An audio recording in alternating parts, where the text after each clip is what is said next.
Welcome to the conclusion of this UPC bantamweight bout between NKLA Motor Corporation and Marathon Digital Holdings. Coming into the final round, MARA held a small advantage over NKLA with a score of 58-39. As per the UPC bout rules, all positions need to be exited by the end of this round, even if the position is losing. NKLA opened this round at $5.45, while MARA opened at $7.88. Let's take a look at NKLA's trades.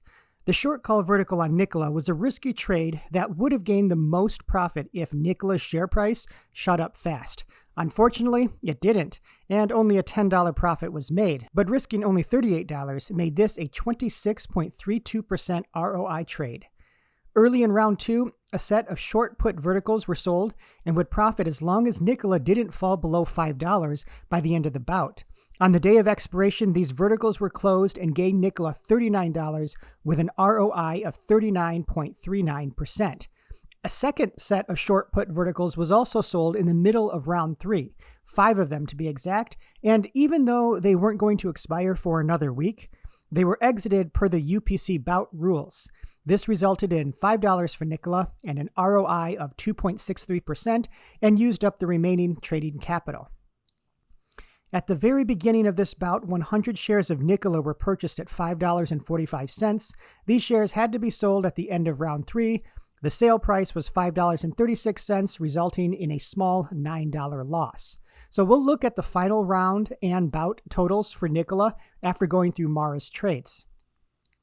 For MARA, a key trade in this last round was MARA's short call. It was at the $6.50 strike price, which was the assigned put price from round 1. However, with MARA closing around $8, this put the short call in the money, and MARA was sold for $6.50, resulting in $0 in capital gains, but we got to keep all of the $20 premium, making it a 3.08% ROI trade.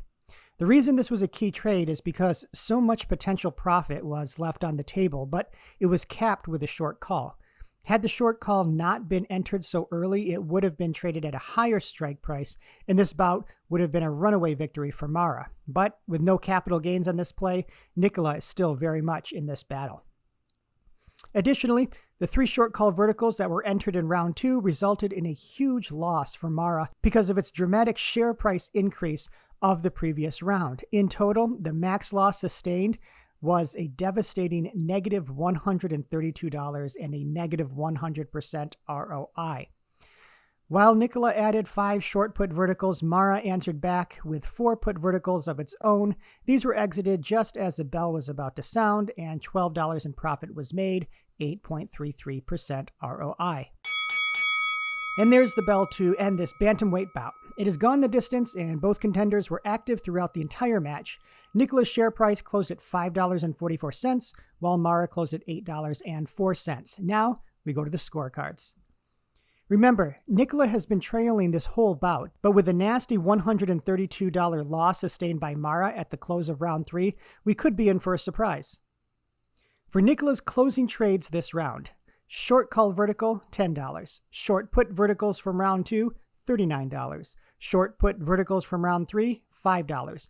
Long stock from round 1, negative $9.